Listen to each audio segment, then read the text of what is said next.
បូរមាន13ចំណុចនេះប្រកាសជាអាចជួយអ្នកបាន1ធ្វើជាមនុស្សមិនអាចទន់ជ្រាយមិនអាចអត់ទ្រាំគ្រប់រឿងនោះទេមានពេលខ្លះក៏ត្រូវចេះវាយបកវិញដែរជីវិតមនុស្សលើโลกតែងតែមានរឿងខ្លះនិងមនុស្សខ្លះដែលយើងមើលមិនខុសភ្នែក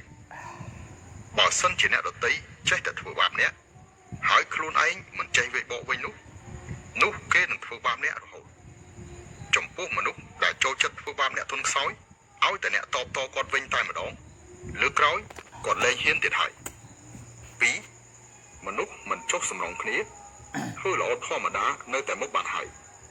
មិនចាំបាច់ប្រកែកដណ្ដើមយកឈ្នះចាញ់នោះទេចាញ់ជាព្រះឈ្នះជាមារ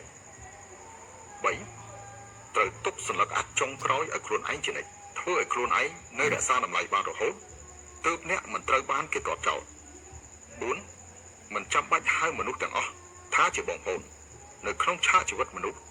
នៅពេលដែលអ្នកមានរឿងមានមនុស្សប្រមាណអ្នកដែលអាចជួយមិត្តភក្តិពិតប្រាកដទៅគឺគ្រប់គ្រាន់ហើយ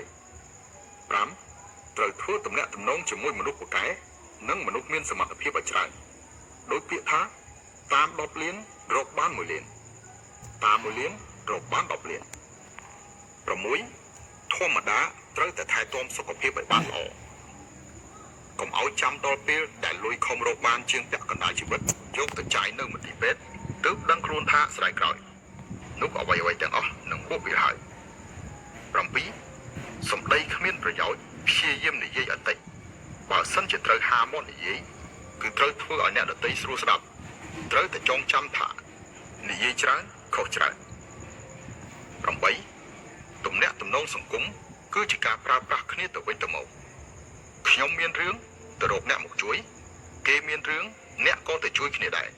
បើសិនជាគេបានជួយអ្នកហើយបែរជាខ្លួនឯងគ្មានសមត្ថភាពជួយគេវិញនោះដូច្នេះទំនាក់ទំនងនេះយូរនឹងឆាប់គង់នឹងបាត់បង់ទំនាក់ទំនងគឺមានទៅមានមក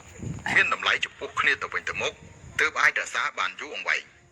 9នៅពេលដែលមនុស្សគ្មានលុយកុំទៅរកសាច់ញាតិ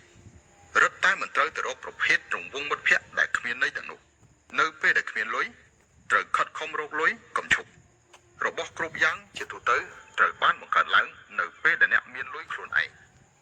មានតែកាបូបលុយខ្លួនឯងពេញទេទើបអ្នកដទៃមិនហ៊ានមើលងាយមានទឹកមាត់ប្រៃក្នុងការនិយាយស្ដី10កុំទៅបង្អួតទ្រព្យសម្បត្តិត្រូវតែដឹងពីរបៀបរកលុយដែលស្ងៀមស្ងាត់មនុស្សសុទ្ធតែដូច្នេះមិនចង់ឲ្យអ្នកដទៃរស់នៅបានល្អ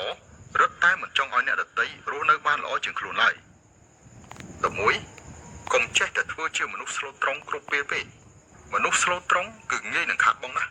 កុំចេះតែជួយគេដោយល្ងងខ្លៅនៅក្នុងសង្គមមួយដែលគិតតែលើផលប្រយោជន៍អ្វីគ្រប់យ៉ាងសុទ្ធតែត្រូវពឹងលើខ្លួនឯងខិតខំទៅរក12អ្នកដទៃជូនអំណោយឲ្យអ្នកមិនមែនដោយសារតែការសងគុណទេគឺចង់ស្នើសុំឲ្យអ្នកជួយគេគ្មានមនុស្សណាចាយលុយដើម្បីអ្នកដោយគ្មានហេតុផលនោះទេបន្ទាប់ពីគេជូនអំណោយឲ្យអ្នកហើយយើងខ្លួនឯងក៏ត្រូវតែរកឱកាសសងគេវិញដែរ13មានពេលខ្លះមិននិយាយត្រង់គឺជាប្រាជ្ញាមួយប្រភេទ